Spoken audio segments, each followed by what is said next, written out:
আওয়ামী লীগের সব কার্যক্রম নিষিদ্ধের সিদ্ধান্ত আসার পরপরই উল্লাসে ফেটে পড়ে আন্দোলনরত ছাত্র জনতা।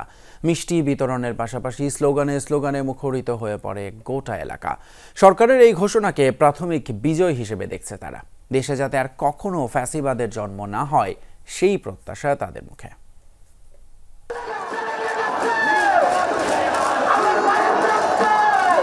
আওয়ামী লীগের সব কার্যক্রম নিষিদ্ধের সিদ্ধান্ত হওয়ার পরপরই আনন্দ উল্লাসে ফেটে পড়েছে শাহবাগে আন্দোলন করা ছাত্র জনতা। স্লোগানে উত্তাল হয়ে উঠেছে পুরো শাহবাগ মোড় থেকে ইন্টারকন্টিনেন্টাল হয়ে বাংলা মোটর পর্যন্ত। হোটেল ইন্টারকন্টিনেন্টাল মোড় সহ রাজধানীর বিভিন্ন জায়গায় হয় আনন্দ মিছিল। এইমাত্র আওয়ামী খনিরা নিষিদ্ধ হয়েছে, তারপরে আমাদের আরও দুইটা দাবি আছে। ওই দুইটা দাবি আমরা নিয়ে হাসি মুখে আমরা ঘরে ফিরে যাবো। টানা তৃতীয় দিন রাজপথে ছিলাম, যমুনা থেকে শাহবাগ থেকে আলহামদুলিল্লাহ বিজয় হয়েছে। পবিত্র ঈদুল আজহার আগে আর একটি দেশবাসী পালন করছে।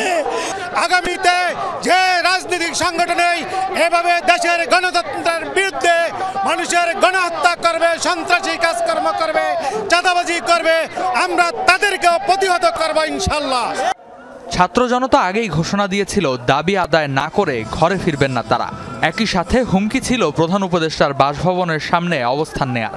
কিন্তু শেষ পর্যন্ত তেমন কিছু হয়নি। উপদেষ্টা পরিষদের ঘোষণায় প্রাথমিক বিজয় বলে প্রতিভাত হয়েছে তাদের কাছে। এরপর বিক্ষোভের জনসমুদ্রে পরিণত হয় আনন্দ মিছিল। বিজয়ের স্লোগানে ফেটে পড়েন আন্দোলনকারীরা। আগামী ৩০ কার্যদিবসের মধ্যে জুলাই ঘোষণাপত্র প্রকাশ করার সিদ্ধান্তকে স্বাগত জানান তারা।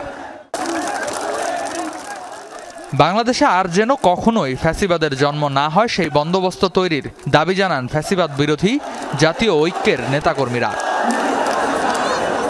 রেদওয়ান আহমেদ, যমুনা নিউজ, ঢাকা।